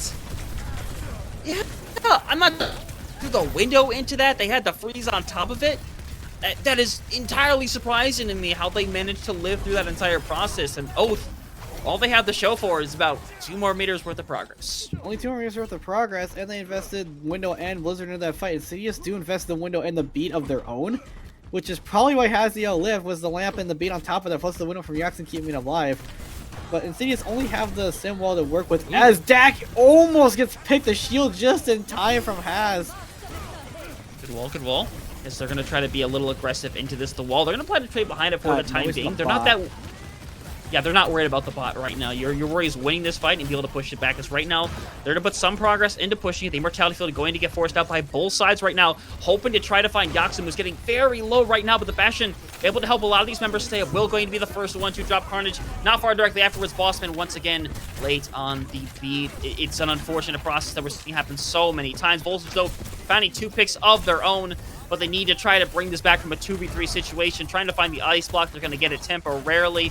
We can kind of see right there Zane coming in back on the back line. And honestly, Voltage staying alive has been significant right now. Bossman finding Dak, and this survival from Voltage is going to likely stop them from being able to cap this point at all, as the members of Insidious aren't going to be able to come back in time to make this fight a reality. Voltage staying alive and keeping Insidious once again from trying to find that cap. Yeah, they were focusing so much on Voltage, they weren't focusing Zangerman, who was just on the bridge, keeping Voltage alive from the distances. The beat investments from Bossman actually pays off this time, and Oath is able to take that fight, and now they have 4 ultimates coming in, but Insidious, they have that combo, the Flux and the Artillery Strike again, but it's only going to find Zangerman, but that's enough if you can kill him! He's the only one that caught in it, and he was the worst person to get caught in it. The freeze comes out. That's Blizzard Flux. That's huge.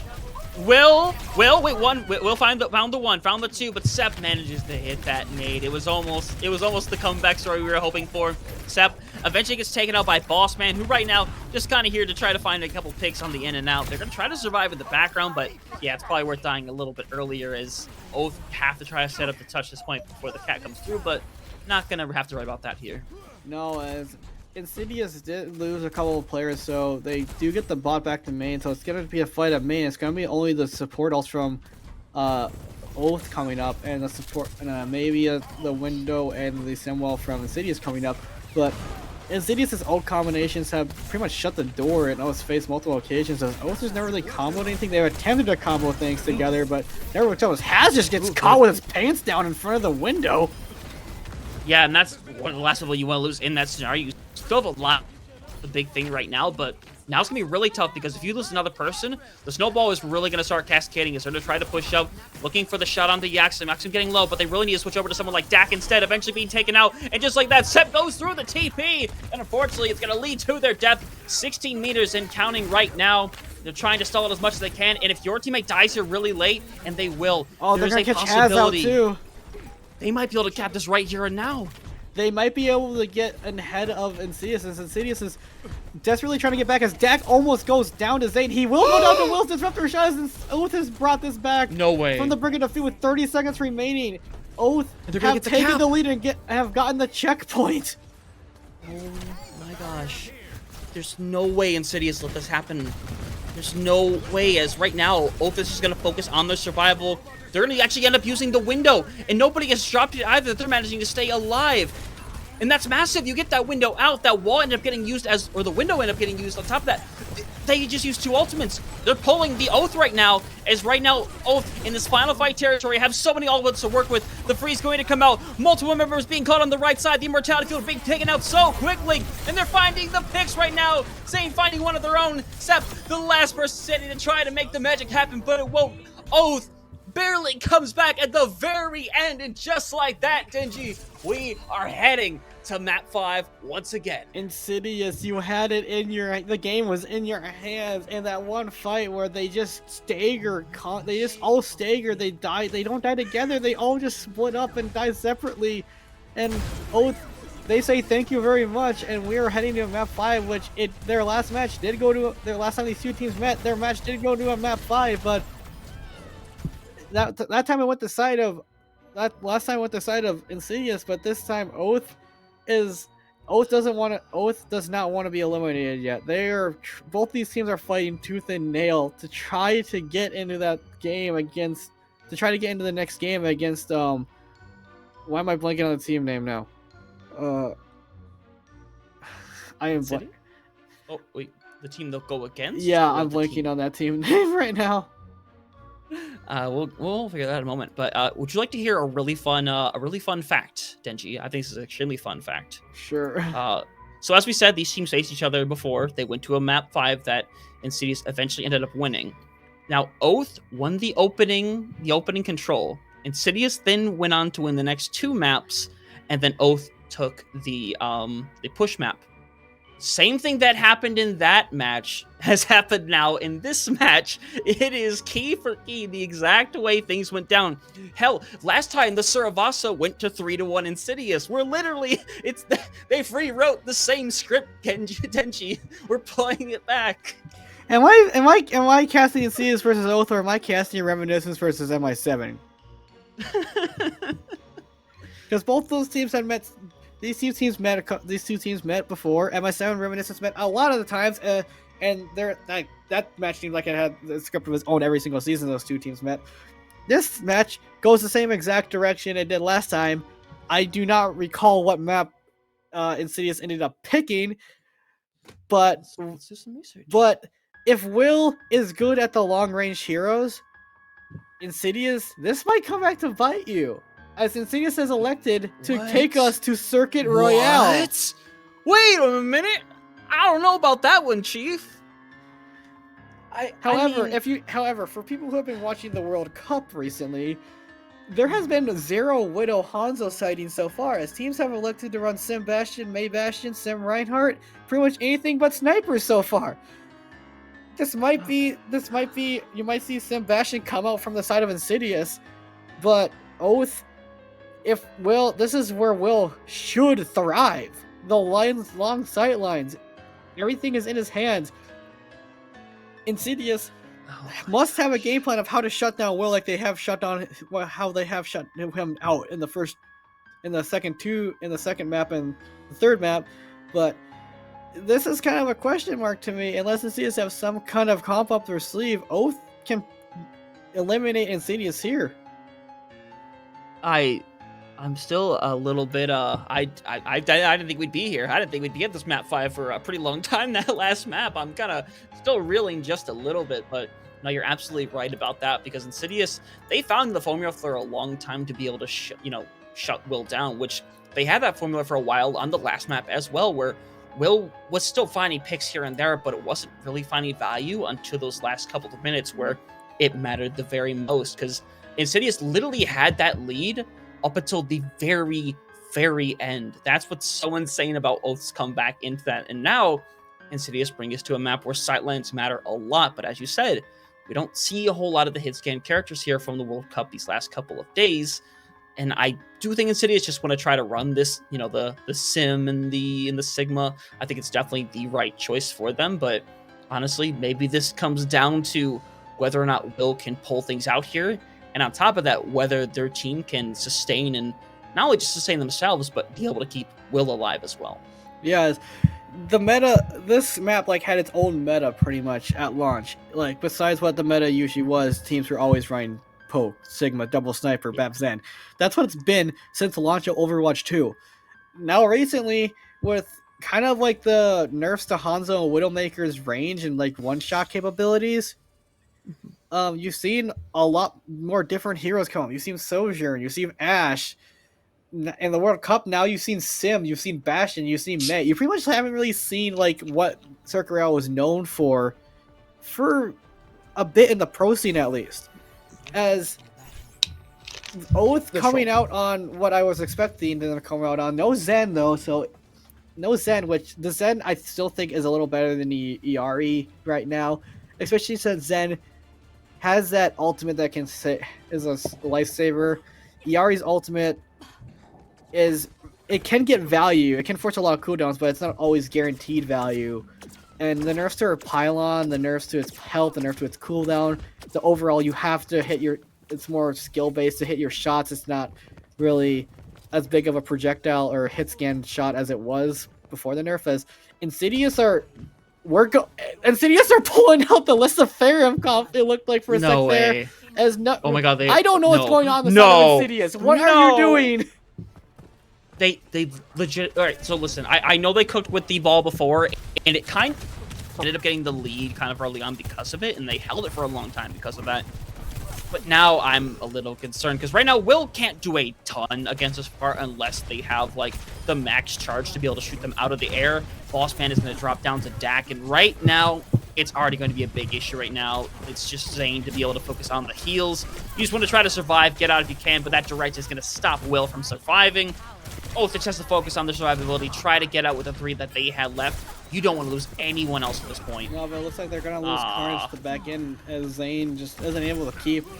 Nope, and Zane is super low and almost falls himself, but Insidious point out a comp that kind of is really weird, as Voltage of all people takes out Sep. It'd be tough to res that.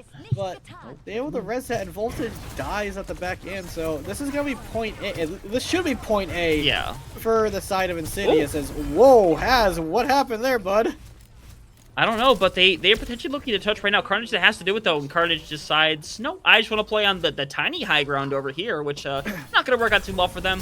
And we come back to this round again. Will is getting picks, quite efficiently so, but they're just not able to really follow up on any of their picks. No, but if Oath can get win this fight out and get control of this high ground, it's gonna be hard for the side of Insidious to push back in. But they lose Zanjamin and your teammate reses Dax, so suddenly Insidious is out a full 5, and Oath is still waiting on their Zen player to come back, or not Zen, their Bat player to come back. Yeah, and right now we're gonna see 2 people chilling back on point right now. Not half as many people as I'd like to have on the point. I would like to only have the 1 and push up with the other 4, but still, they managed to gain a lot of space here. Sep is coming up very close to this barrage on the 80%. They're going to see a Flux come out of their own. They should be able to survive through it without any real issues. The Immortality Field is going to get forced out on Rock. Try to really solidify things, but Will finding that first pick. Going to force your teammate to end up going for the Valkyrie. Not able to find this res right now, though. Not in a position to really do so. This fight is Oath to take at this point, being up 5-4, but that nade is massive. Oh my god, yeah. Oh my gosh. With the nade. Will goes down. Will holds at the overclock. They're going. They're investing. That's massive, though. Not even. What not did I enough. just witness? Not enough. Almost a save. I thought Has got both of those ultimates for a sec there. I thought Has like just gosh. pulled off the most insane eat I've ever seen in my life. But what are you doing Sep. back here, Sep? But The spawn camp? Oath invests 4 ultimates just to try to save that point, and Insidious only invested the Flux. They have the Nano, they have the wall coming up, they have the Barrage, and you can Nano the Pharah, and suddenly she just can rain terror from above. And if Yaxim Nano's teammate, they're throwing. Oath, please commit right now. Commit. Do not. You gotta turn around. Sep is 1 HP behind you. They're gonna have res. They might be able to set up the res though, but I imagine Oath is gonna try to push up and make sure they there's the wall. There's the wall from They're going for it. They prevent Teammate! it. What the? That is What are you cooking? This map just makes no sense right now for both these teams. The comp that Insidious came out on, Oath showing now some signs of life, and this is where it becomes brutal for attackers, as they're forced to come up this high ground where defenders can just have a shooting range, especially with Will with that overclock. But here comes a sim wall from Insidious to try to push in, as that's a massive 5-man flux again from Has. The barrage on top of it too. They really just want to make sure they solidify this fight right here and now, because honestly, it got a little messy overall, because like Insidious had the ability to cap this 2 minutes ago with what should have been ease. They found the first pick and everything, but Oath threw the kitchen sink at them and it worked. But now Insidious, little under 4 minutes going into this third point. It's a good amount of time, but I'm curious to run this pharmacy comp. This area of the map becomes a little dicey for it because it plays indoors. I'm really hoping Insidious don't do what South Korea did, which was South Korea just made a full comp swap earlier today to the what people have dubbed the K-pop comp. But Insidious staying on what they're doing. Oath is nearing about 4 ultimates as Voltage. Oh, man. Every time a health bar drops low, Yeah. they just don't go up on the side of Oath. It just is a disconnect from the DPS and the supports of Oath. I feel like Oath is just way too focused on keeping Carnage alive, but you have to heal your DPS as well. Yeah, but now it's a 4v4 fight. It is winnable for Oath still. They have the ults to be able to do it too. They have all 5. Meanwhile, Insidious, they're only going to have that do not Falcon invest for all the fight. 5. Do it. Hit the Q. Slap the Q button down. We're going to see the 1 come out. It doesn't Nobody's going to even- get caught in it. No, it doesn't That's- even that's- Has. And we're going to see that Valk come out. We're going to see the second ult come out now. Still, they managed to find 2 picks. That should really be it for the ults here. They could try to go for the res, but eventually your teammate just going to drop. And now Oath going to be able to solidify a little bit of a hold here, and we're going to see what they can accomplish, still having 3 other ultimates for this next fight. They didn't invest all 5, which is good. But Insidious, having nothing, invested nothing. Now they're going back now they're going to on a back with a Cassidy. They're gonna have the nano boost. They're gonna have sim wall. They have the flux. Both have to play first here. If they have the ultimate to halt Insidious's momentum, as that's a massive pick from Carnage. Yeah, and Carnage is going to find a second one. Dak going to be taken out of the spike. Oh, but over Wait, at this why point, would you invest that? What? Boss man. I don't know what to tell you there, boss. And they at least hit the shots. At least hit the shots! He doesn't Boss even man, get you can't. Sephiroth. He doesn't even get the kill, and he And dies! you die. You can't do that. There's just, you can't. No, it was... I don't understand. That looks so well. Like, Haz's Flux, I think, got nothing, and Carnage, like, got 2 on his own. And now suddenly, you're down Bossman because Bossman went super aggressive trying to find a kill that he didn't need to find. Okay, but the bright side is they're not getting charged, and Will has the overclock ready to go, so it's impossible to really take this angle away from them. And it's gonna be really tough. They're just gonna have to play up on the side ground and play this for the survival right now. It's gonna give Oath enough time to make sure that all 5 are back to gauge in this next fight. And honestly, Haz, what are you should die doing? here. They were in a bad situation already. They just had to try to survive and wait for supports, but honestly, it was impossible the moment they end up using their abilities. Both of these teams are so scrappy. Like, nobody's, like, really winning fights cleanly. Well, Except, but oh my god, what an anti-nade from Yaxim, and the nano boost on the Dak game right comes out, but it's just bright lights and disco over here. I don't know what's happening. Dak can't drop. Dak cannot drop. They have all the charge in the world right now, but Oath do not have any more ultimates to work with quite yet. Boss Man is gonna get rid of Hazdio. Oath making a really good display of this 3rd point defense right now, and oh no, Sep cannot get back to that TP in time. And even though both his drops, this should still be a team fight win, especially with Dak dropping late there in that last fight. No, and Yaxim is gonna get staggered. Oh, no. He's caught by himself. on the side of the point, and that's gonna be about 10 seconds, like 5-6 seconds off the clock, and in order for Insidious to even get the point, they have to do an overtime. And look at the ults that Oath have. They have the Blizzard, they have the Flux, and Insidious, sure they have the Deadeye window, but Deadeye's pretty much a stand still and die button, and ooh, your teammate nearly gets picked as they're trying to cast the window. Good wall. This is they have to also touch the point, as this is just going to be a chaotic last fight. Yep, they're going to be able to do so. Volch is going to throw the freeze onto the point. It is going to catch 1-2 people. The Rock going to manage to get rid of one. It's a nice trade out. The Flux going to find a couple of people. Going to try to find something. Sep has... Oh, wait, they dropped through. They managed to find Voltage, and just like that, the fight is going back into the favor of Insidious. Carnage honestly going to try to live here best they can. Jane Gemin is going to head over to the Ana instead, looking for their own aids. In this final fight, everything's going to come down to, but Carnage drops. Carnage falls, and now it's gonna be Has with the has the Flux the closest. Sure, Will has that overclock and can go heroic mode, but as he immediately finds, but he rolls into his own, but he has to touch the point. Nobody. Oh no! Oath, you had it. No. You had the defense on that first corner. Like they had the opportunity. They had it. I think you try to play up a little bit more aggressively in that situation. They were very quick to give that high ground up once again. I know they used the window, but that doesn't mean you have to rotate entirely to the low ground. You can just take back the top once that window is up. You had the freeze. You had the Flux. You had the ultimates to win that fight. Insidious, though, at the last moment, managed to make that fight happen. A couple of late deaths on top of it really seal it for Insidious to find the cap. And while there's no time on the clock, you are definitely thankful that you finished up that map. Yeah, especially with how hard circuit is usually the cap. Third point is that it just seems like when Oath have a opening, like they had the golden opportunity to stop and give themselves the win con there, but as soon as Insidious started to push the point, it just seemed like panic ensued in the side of Oath, and so Voltage throws this Blizzard. I don't think it caught anything, and the Flux has very low, but Sep had the Deadeye going, so Carnage was forced to try to not pick up Sep, or else he's gonna kill his whole team, and his team ends up falling behind him anyway, as Oath are now running a kind of a weird comp, as Insidious they're just doing kind of a normal thing besides with the sim. No, Will. I think Will was hoping that maybe Sep was running the Widow in return, wanted to catch them on the shot, but they're gonna go back over to the Sojourn once again. I was kind of a little bit of a fan of the Widow instead, but I understand the reasons why you wouldn't run it. But Voltage dropping first, that's not what you want. Like, they're getting the progression, and it's fine, and they will be able to come back quickly, but this is not the kind of precedent you want to set at the beginning of this attack. No, and Yaxim is playing the Zen, so it means that Hazio can apply a lot more pressure to a Carnage on the approach, as Carnage had to use his grasp, and his shield got burst very early here, as Voltage is kind of on like a pick you don't really see unless you're like Sparkle or somebody like that playing Circuit Royale, but that's the problem with no Zen on the side of Oath, is Carnage just gets taken down in the duel.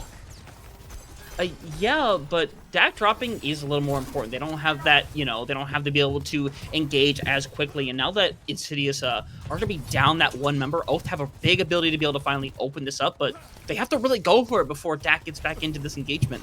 No, it looks like DAC is not that far away from the rest of the squad, but that's not where I would have placed that. Oh, Sep drops though. I was surprised that they ended up dropping, but Bossman manages to find the final blow. And now Oath, once again, needs to take advantage of this. The Immortality Field, not the Immortality Field, the Teleporter going to be used to get them out of that scenario. Insidious going to use a window in return. Oath just has to wait this out. Yeah, and Voltage almost has that blade, and Bossman has the Kitsune, and they can do what the Rush Blade, especially since Jackson's nowhere near that Transcendence, and your teammate, I believe, has already used the lamp. So here comes the Kitsune rushes. Misses the Flux! That was a bit of a nothing burger. Bossman finds a 2K! Wait a moment! Bossman with the 3K! Give him the 4th! They don't find it, but still, the 3K to finish that out. Oath gonna capture the first point here. 2 more still to go, but Oath have a lot of ultimates in the bank. They got that blade. Insidious, though, there's no Transcendence to speak of right now. No, Yaxim not even close to the Transcendence. That Game Boy, sure, he has the wall, but Insidious invested two ultimates into that fight, and they got nothing for it. And now Voltage, he has a free blade, potentially a free blade, and it would be more of a better thing if Voltage can combo with Carnage on the Flux, because Flux Blades is a decent combo.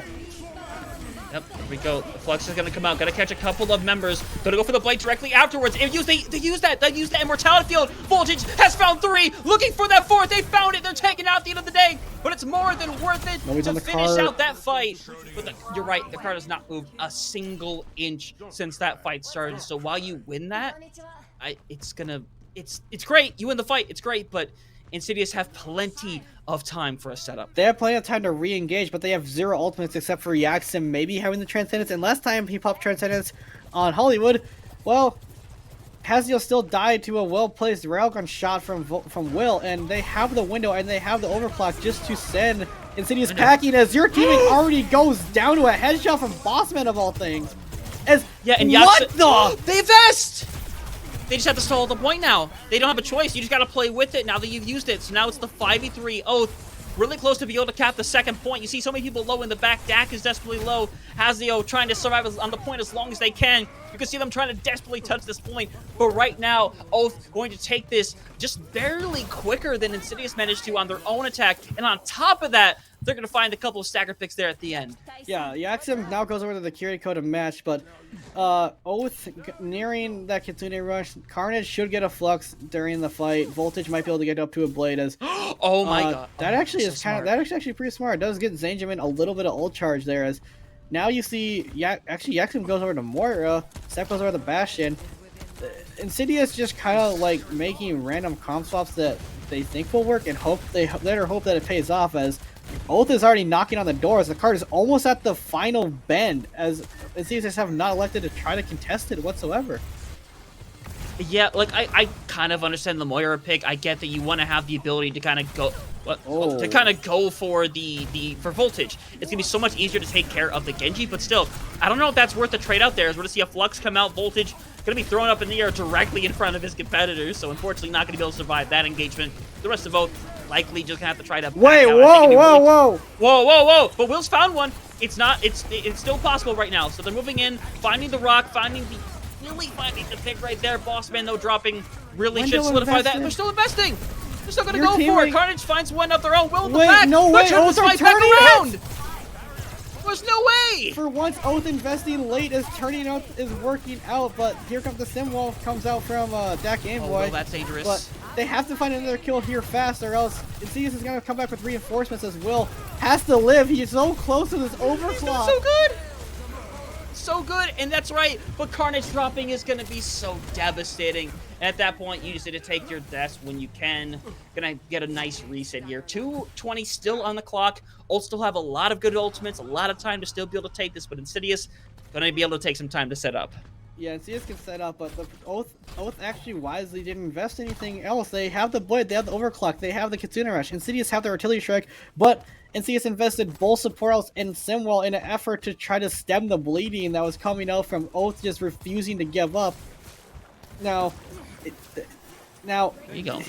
They're gonna rotate and try to get Insidious off this high ground, which is what you need to do. You can't just let the Bastion sit there. And it's gonna be probably a rush engage, maybe, to get them off of this high ground. As Dak Game Boy goes down, TP's not an option anymore! Yeah, and we see the cleanse come out early. It's going to be a decent trade overall. You're going to throw that in with it. Yaxim is found to pick up their own, but dropping directly afterwards. Voltage has to debate whether to throw the blade onto this, but I don't think they're going to quite need it. Voltage managing to find the deflect, so now they're going to be able to set up for this final fight. Nothing to be able to stop this blade. Voltage needs to come up big in this next fight. Yeah, they only use the Kitsune Rush. They have 4 ultimates. I think they're waiting on... I think Zanjamin is coming back. Dak nearly gets picked at the beginning of the fight. As if this Flux whiffs, Carnage goes down! What? Wait, Hazio? Nothing working. Has finds 3 somehow in that fight. That's insane. Oath uses 3 ults throughout that entire engagement. Voltage heading over to the Hanzo now. That's insane.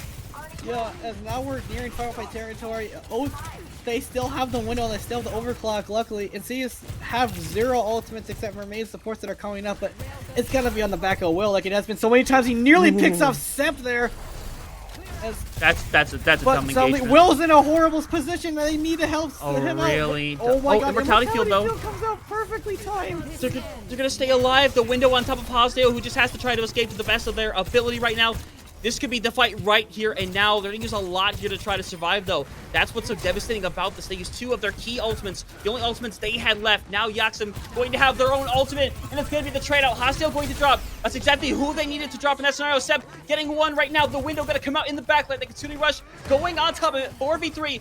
You cannot lose Carnage right now in this situation. Only one surviving in the backline. Dak managing to find a pick of their own, sending in the TP, the wall. On top of that, they gotta get rid of them. Boss Man manages to find the pick, but Hostile comes back in. There's nothing to be able to stop that Ramacha right now. Will managing to find the pick onto Sep, and they just need to try to survive for as long as they possibly can. Bring in more members. Hostile managing to get back their Nemesis form once more. The dream was alive for so long for Oath, trying to touch back this point, saying to finding a pick onto Yaxim. But right now, Insidious, they have the spawn advantage. They have the people on the point. Carnage trying to make the miracle happen. But with the annihilation, the dream has died for Oath as Insidious moves on to the next round. Insidious moves on, but that was hard fought from both sides. But Oath, every time Oath had an opportunity to close the map out there, it just slipped away. The execution wasn't there. Flux whiffed, Blade gets canceled, everything just not going their way. For the first 2 points, it was really good execution from the side of Oath.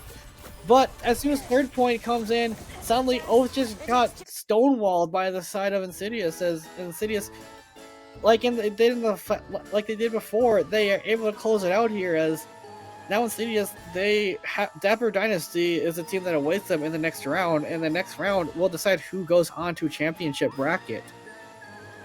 Yeah, Insidious just one more hurdle to get past to be able to get into that final 8, because that's what everyone is trying to go for right now. That's the important part. You want to be able to get into that selection, and when you go through the lower bracket, you are one of the teams that can be selected, and that's a little scary in its own right. But right now, you're just worried about what's to come next. And for Insidious, what's to come next is that match next week against Dapper Dynasty. But Oath, unfortunately, that is going to be it for their season, for their run here in the playoffs. Back to the drawing board to prep for the next season, whatever may come next. But you do have to give Oath a bit of credit here. You know, there was a lot of times where they were down and out in a lot of these maps. But you look back at Ilios that started us out. They managed to come back while, basically winning, basically stopping Insidious from doing the 100-0 3 separate times and managing to bring back Ilios. That's super impressive. The fact that they barely managed to bring back Coliseum, just that one final fight at the end that really secured it for them. This is a team that stayed scrappy, and no matter how much we really kind of, in a sense, kind of judge the choices they try to make compositionally, that unwillingness to change a whole lot, they came this close to taking it all. You have to give them their fair share of credit.